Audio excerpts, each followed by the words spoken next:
नमस्कार मेरी प्यारी बहनों को सादर प्रणाम। ये मेरा वीडियो उन महिलाओं के लिए है जो गर्भवती है या जिनके बच्चे बहुत तंग करते हैं। मैंने कभी भी आपसे ये बात नहीं कही कि मेरे इस वीडियो को लाइक करें, शेयर करें या सब्सक्राइब करें चैनल को, पर मैं आपसे विनती करती हूँ कि इस वीडियो को ज़रूर शेयर करें, अपने दोस्तों में ज़रूर शेयर करें, क्योंकि ये मेरे देश के भविष्य का सवाल है। क्योंकि आपने देखा होगा कि जो भी बच्चे आ रहे हैं, छोटे छोटे बच्चे हैं, 14-15 साल के बच्चे हैं, अपने माँ बाप को कितना तंग करते हैं। इसमें उन बच्चों का कोई कसूर नहीं है, कसूर है माँओं का। क्योंकि माँ जो है कितनी शक्तिशाली है, पर अपने बच्चों के आगे हार रही है। तो उनके लिए मैं एक रामबाण उपाय बताने जा रही हूँ, वो है सुख सागर। आप प्रतिदिन कम से कम एक पाठ ज़रूर करें सुख सागर का। अगर आपके पास टाइम नहीं है और सुख सागर भी नहीं है तो कृपया मेरी इस वीडियो को प्रतिदिन ज़रूर देखें। चाहे रात को सोने के समय देख लें, चाहे आधा घंटा देखें, 2 मिनट देखें, 5 मिनट देखें, पर अपने बच्चों के लिए, खासकर अपने भविष्य के लिए आप इसे ज़रूर सुनें। तो मैं भगवान का नाम लेकर शुरू करती हूँ।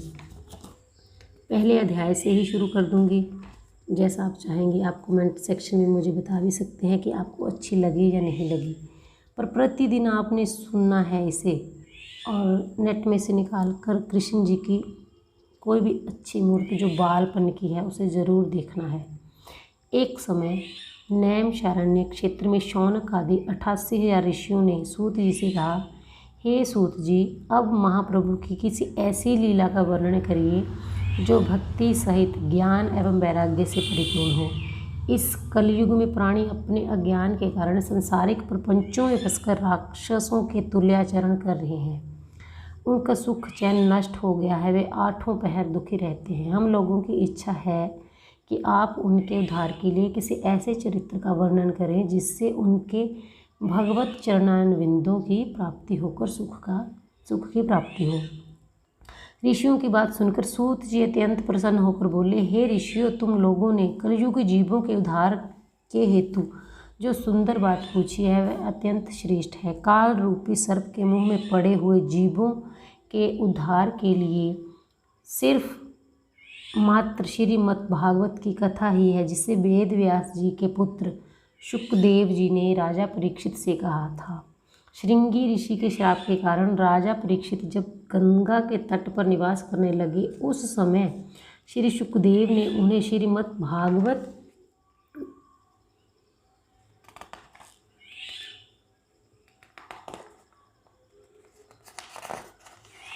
की कथा सुनाई थी। उसी समय देवताओं ने अमृत कलश लाकर श्री शुकदेव जी से कहा कि हे महामुनि, इस अमृत कलश को आप ले लीजिए और बदले में हम लोगों को श्रीमद् भागवत की कथा सुनाइए।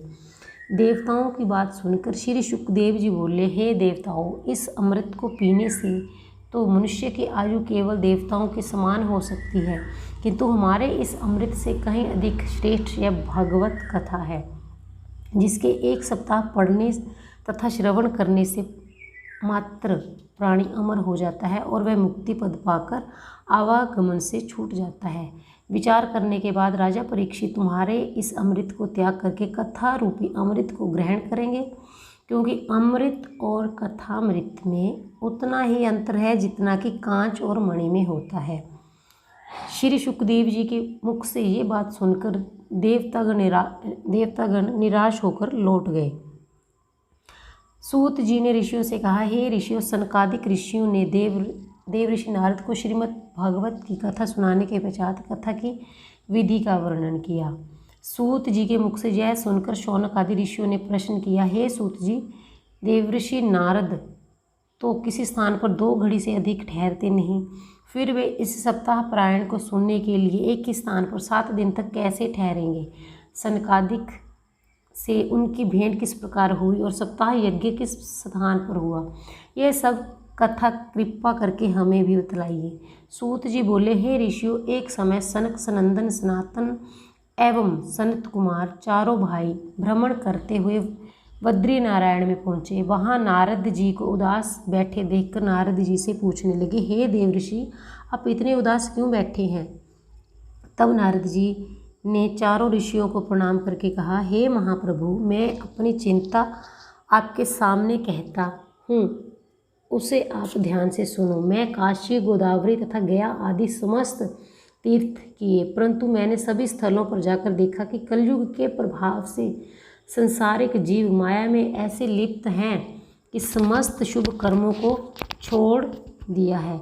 सब लोग अपने पेट की पूर्ति की चिंता में लगे हुए हैं। यह झूठ बोलते हैं, पखंड का सहारा लेते हैं तथा माता पिता की सेवा नहीं करते तथा धन के लालच में अपनी कन्याओं को नीच कुल में बेच देते हैं। देखो, वही मलेच्छ और शूद्र दिखाई देते हैं, वहाँ ब्राह्मण तथा क्षत्रिय अपने अपने कर्म से विमुख हो गए हैं।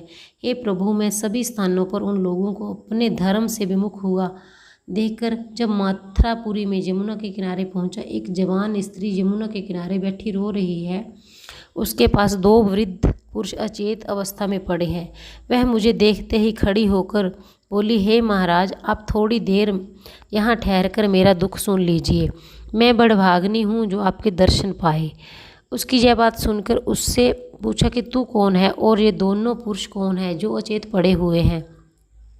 वह बोली, हे महाराज, मेरा नाम भक्ति है और ये दोनों अचेत पड़े हुए मेरे पुत्र ज्ञान और वैराग्य हैं, और जो ये स्त्रियां हैं ये गंगा, यमुना, सरस्वती आदि नदियां हैं जो स्त्री रूप धारण कर मेरी सेवा के लिए उपस्थित हुई हैं। मैं द्रविड़ देश में जन्म लिया, कर्नाटक देश में सयानी हुई और कुछ दिन तक दक्षिण में रही, फिर गुजरात में पहुंचने पर बूढ़ी हो गई। अब मैं जब वृंदावन में आई हूँ तब मेरी तरुणाई प्राप्त हो गई है, परंतु मेरे ये दोनों पुत्र अचेत होकर गिर पड़े हैं। इनमें बोलने तक सामर्थ्य नहीं है। इनके दुख के कारण मैं अत्यंत दुखी हूँ। देखो, यह कितनी लज्जा की बात है कि पुत्र तो बूढ़े हो गए परंतु मैं जवान ही बनी हुई हूँ। इस सब का क्या कारण है, आप मुझे बताने की कृपा करें। नारद जी ने कहा, हे भगवान, जब भक्ति ने मुझसे इस प्रकार की कहा तो मैं उसको उत्तर दिया, हे भक्ति, घोर कलयुग के आने से अब तेरी और ज्ञान तथा वैराग्य की कोई मर्यादा नहीं रही है। वृंदावन में आने के कारण तेरा प्रमुख स्थान है, तू जहाँ जवान हो गई, परंतु तेरे पुत्रों को कलयुग में कोई नहीं मानता, इससे वे बूढ़े और बलवान निर्बल हो गए हैं। यह सुनकर भक्ति ने पूछा, यदि यह कलयुग ऐसा ही दुष्ट है तो राजा परीक्षित ने उसे जीवित क्यों छोड़ दिया? तब मैंने उसे समझाकर कहा, राजा परीक्षित ने कलयुग को एक विशेष गुण के कारण जीवित छोड़ दिया। उसमें विशेष यह गुण है कि अन्य युगों में हजारों वर्षों तक जप तप यज्ञ दान कर्म धर्म करने पर भी वह फल प्राप्त नहीं होता। वह फल कलयुग में केवल भगवान के नाम के जपने से ही हो जाता है। परंतु दुख की बात है कि कलयुग में प्राणी से सहज बात भी नहीं बन पाती। ब्राह्मण, क्षत्रिय, वैश्य, शूद्र अपने अपने कर्मों को त्याग कर काम, क्रोध, मोह, लोभ आदि में फंसे हुए हैं। ब्राह्मणों में शिक्षा और सत्कर्मों का लोप होता जा रहा है।